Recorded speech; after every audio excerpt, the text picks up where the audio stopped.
gentlemen, today here we're going to come to you with a little situation. I tried to find a bunch of information on this the other day on internet forums and stuff, and there was very little about it. So today I'm going to tell you what I have found. We are going to look at my Ranger here. It is a 2019 Polaris Ranger 900 XP EPS. And guess what? The money light is on. Oh, it is ugly. Nah, brother. The money light is on, and we're gonna go find out what it is. Anyways, it's a little dark in here, so I hope you guys can see it. But anyways, we're getting ready to turn it on, and you're gonna see.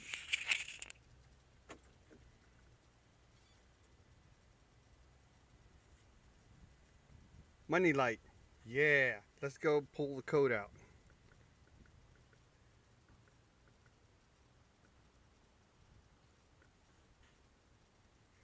Oh, look at that.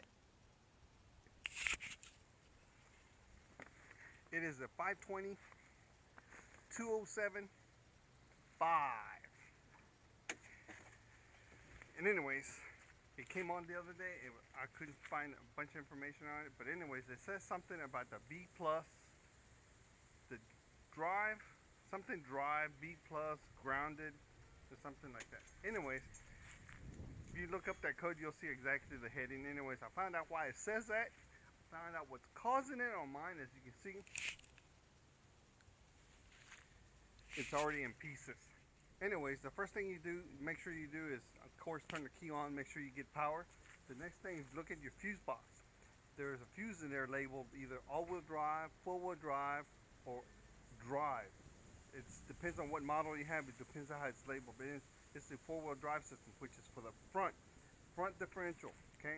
So what you do is you turn it on, you turn the switch on to four-wheel drive, and check for power at that fuse.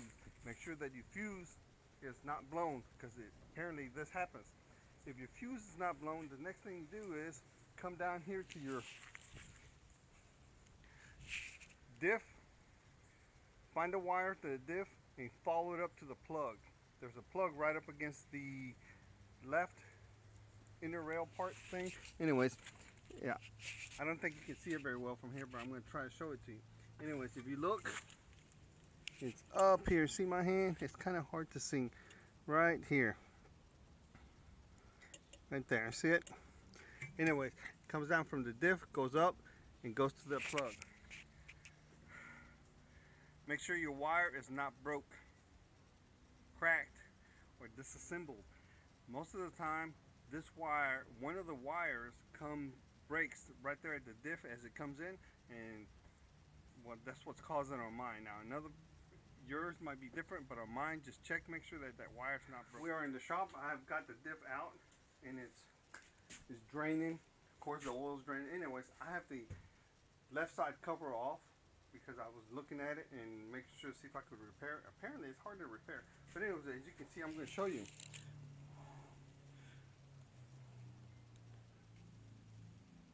See the wire right there?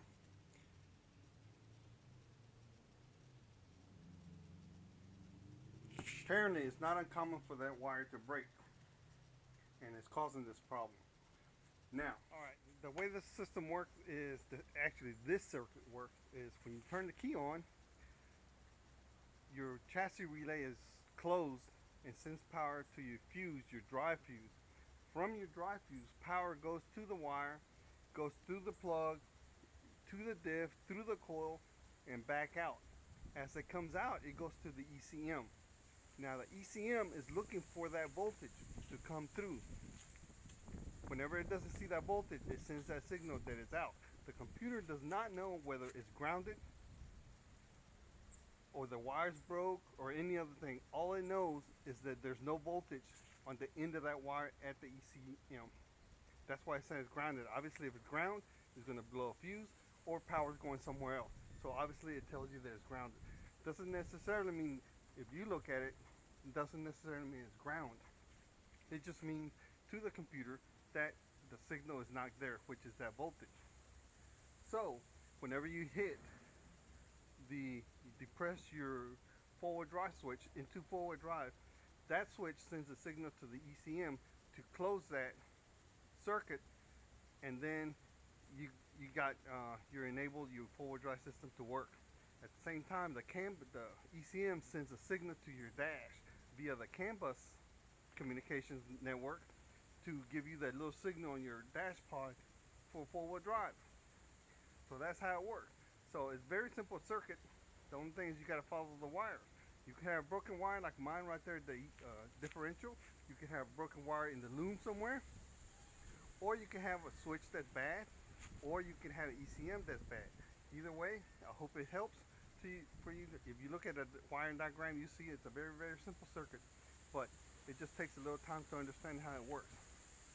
So the thing is make sure that you have power going to the differential and power comes out of the differential. The way you do that is, I'm getting ready to show you. The way to check the circuit is you could do it a lot of different ways. The easiest way is put a load on the circuit. So what you do is, since you can't get a load through the diff, or you don't know if it's a diff that's bad, what you do is disconnect the differential out of the system and make yourself a test light. Now you got to be careful what you use. Now the system's I think it's a 10 amp circuit, so try to use something, a light bulb that draws less than 50 watts. Otherwise you're either going to blow a fuse, blow a light, or burn a wire. But anyways, you just take this light, plug it into the harness side of the Ranger there, and then you turn your switch on and you'll see that the light actually works and your circuit works according to what it's supposed to do. But anyways, I'm getting ready to show you. Okay, we're going to hook up this light here in place of the front differential coil, and then I'm going to show you how you can bypass the front differential coil to trigger the system to see if the rest of the circuit is good. Now we're only separating the differential coil out of the system, okay? And you have to place something in there to complete the circuit. And it's you can use a test light. Just be careful what amperage test light you're going to use. You do not use a milliamp one because it's not going to work. One of them regular test lights that you poke around, those are only looking for milliamps, and it's probably not going to work. You need something that will give you some kind of load. So usually like some kind of bulb, like tail brake light bulb will work. Take the socket, make a little test light with an amperage. Make sure it only draws about 50, no more than 50 watts. Otherwise you're going to do some kind of damage to the system. The other thing we have to keep in mind here, this system is only going to be energized all the time. Once you turn the key on, the whole system's energized, and the computer is looking, I'm talking about the ECM, the computer is looking for this voltage going to it, coming from the battery and going to it. But however, the four-wheel drive system only comes on, actuates doing, I think it's 3 conditions. You have to select it, you have to turn the key on, you have to select it, and it has to have a, what's the other thing? Oh, the other thing is it has to be out of park. It either can be in neutral, drive, forward, reverse, but not in park. In park, the system is not going to work. You'll see that it de-energizes, all right? Or actually, it shuts off. The power comes off of the ground. At the ECM goes away when you put it in park. We have the test light plugged into in place of the coil. We're going to turn the key to on position. It's in park.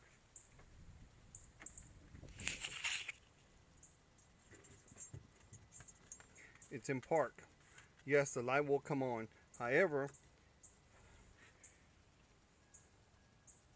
if you look down here, the light is off.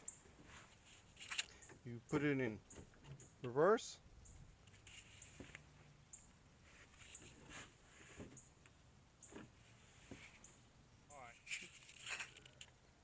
It's in reverse. Switch is on. The light is out here up in the dash. However, if you look down here, see, test light has energized because the ground has reached the ECM. The ECM has seen it, and the system is still working. You notice I got it in park. The light is out. Now if I move it back to reverse, the light should come back on again. If I place it in drive, neutral, drive, the light is still on.